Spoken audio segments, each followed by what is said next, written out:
the many things I struggle with in menopause is how hard it is to feel rested.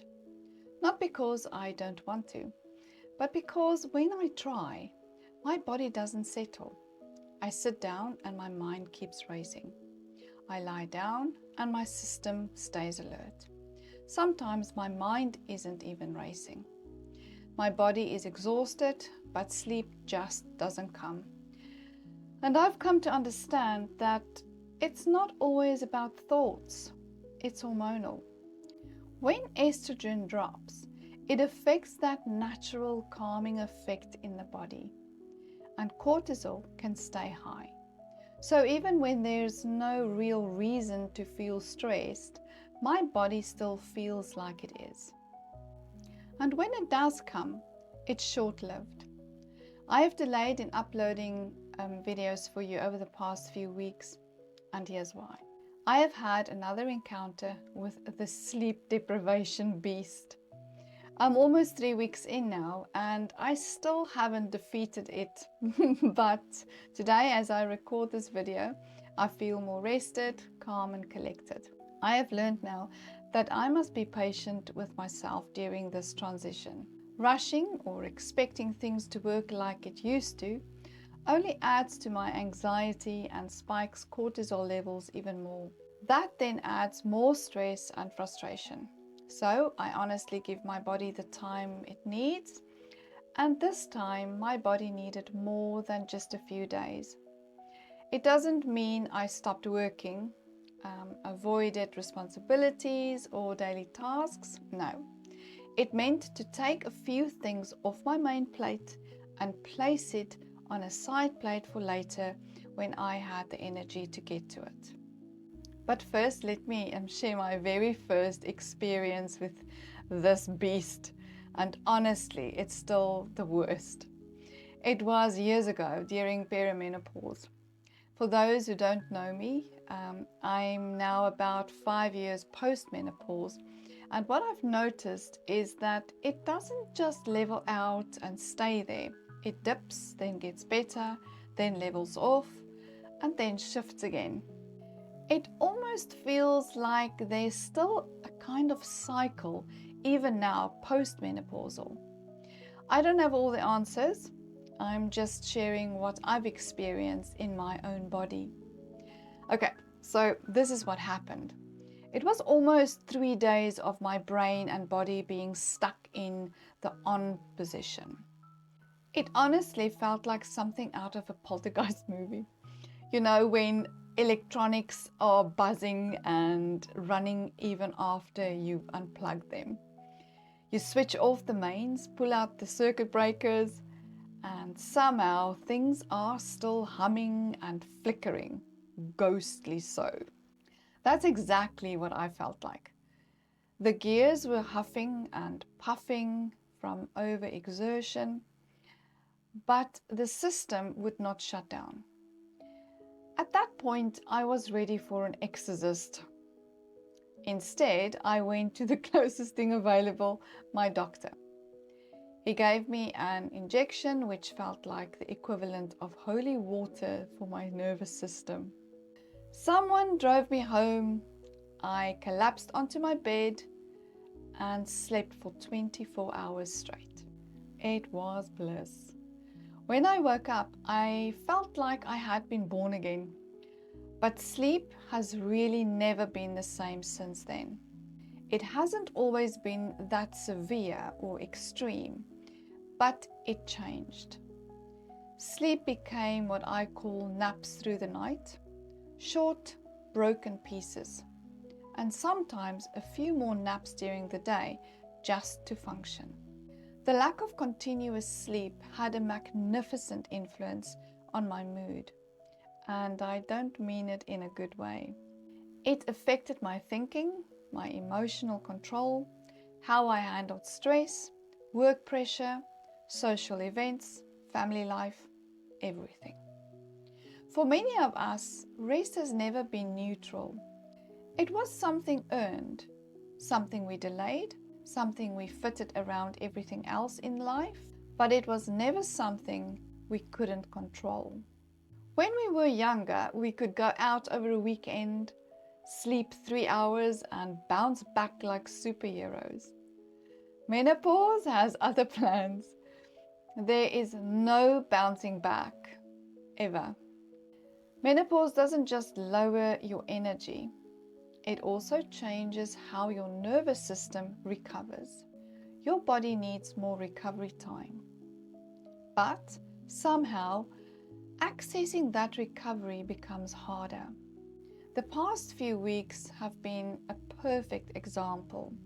I've been taking natural supplements to help calm my nervous system, but severe stress or imbalance still pushes me straight into the wired but tired feeling. I was preparing for an important meeting that was going to take place over 5 days. Normally that kind of stress would feel manageable. But with menopause, it went into overdrive and exhausted me much quicker. My nights at that time looked something like this. I would be completely drained, ready to fall asleep between 7 and 8 in the evening because I just couldn't keep my eyes open. I'd drag myself to bed and then suddenly be wide awake again. I'd lie there trying to fall asleep, and it would take about an hour or so just to unwind. I would wake up between 12 and 1 in the morning, and sleep doesn't return. By 4 o'clock, I'd tried everything. Body scan techniques, 4-7-8 breathing, even Netflix minus the chill. I tried reading, baking, anything just to pass the time, unwind, and avoid lying there tossing and turning. Nothing worked. At 6 in the morning, I get up and try to start the day. By 10, I crash again. Sometimes I do a bit more body scan techniques, which gives me a small boost, but nothing dramatic at this point. By 2 in the afternoon, I desperately need a proper nap, only to be woken up again by these jolts in my nervous system. I call them cortisol spikes from the underground. During this time, I was introduced to new supplements to help. Some of them were too sedating, and I needed some adjustment. They made me feel very sedated during the day, but I still couldn't switch off to truly rest. So my body was trying to cope with what was happening on the inside as well as the outside. And that's really why I've been so quiet on my channel. Rest becomes this beast you wrestle with every single day.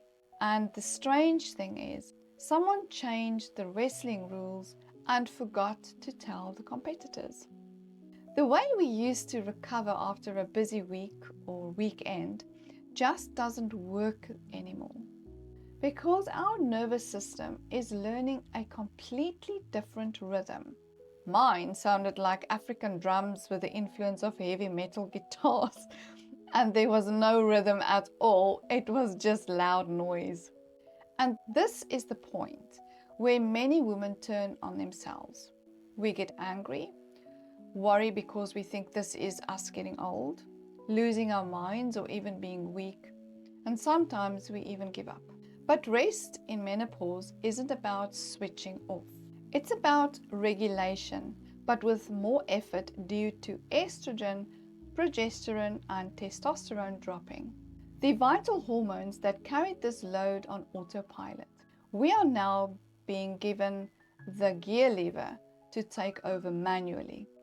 So regulation looks different now.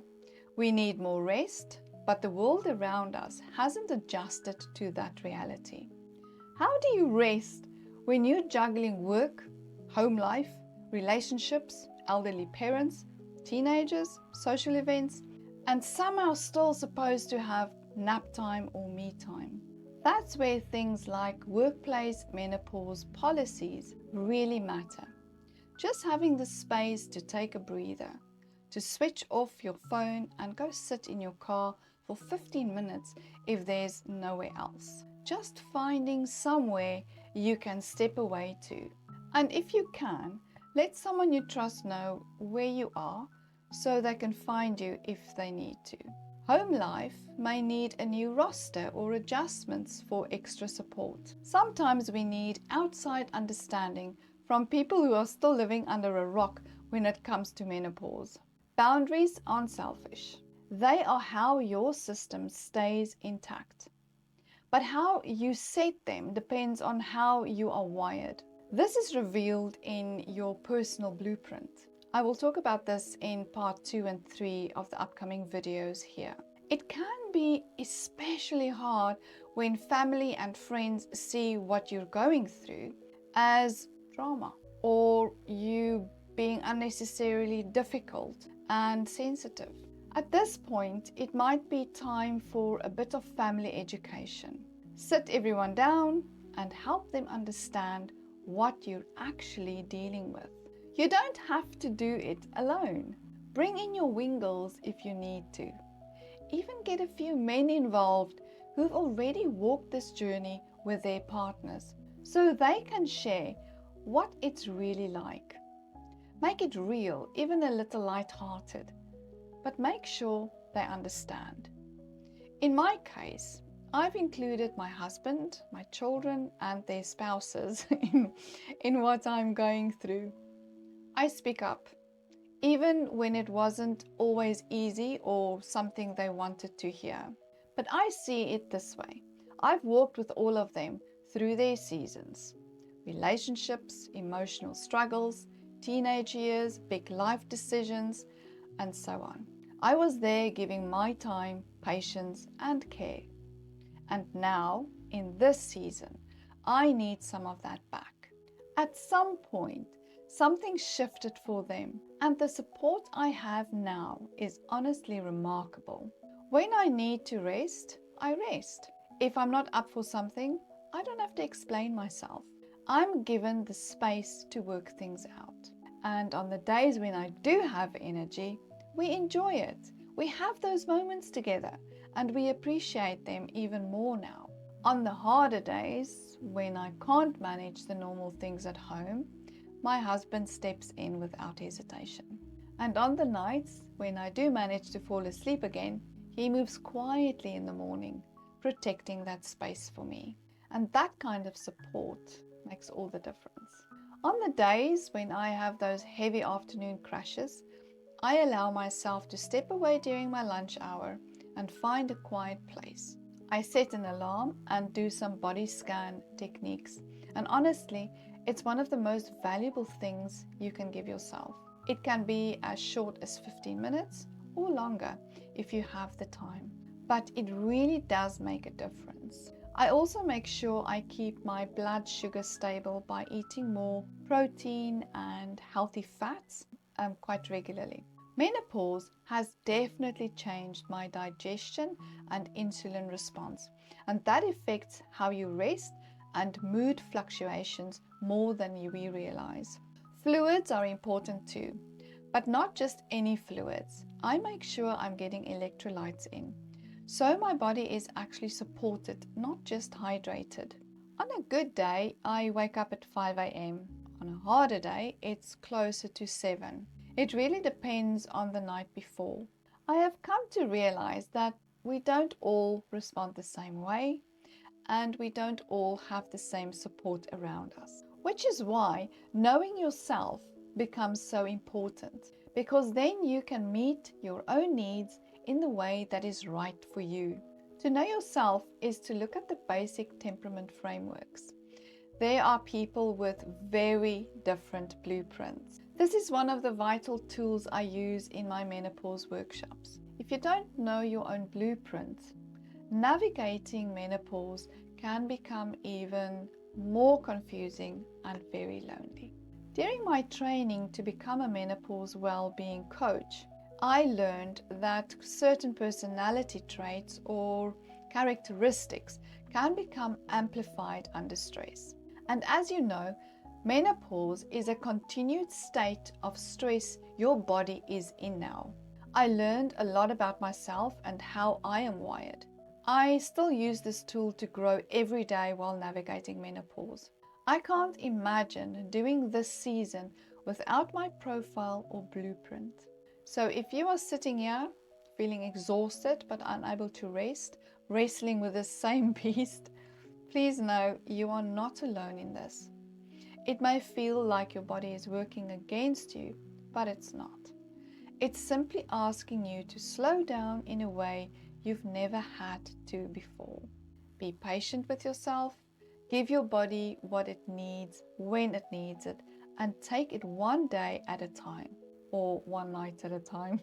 I'm right here walking this journey with you. I am Marley, and this is how I navigate menopause. If any of this sounds familiar to you, or you're going through something similar, I would love to hear from you. So please leave a comment. It helps more than you realize when we share these experiences with each other.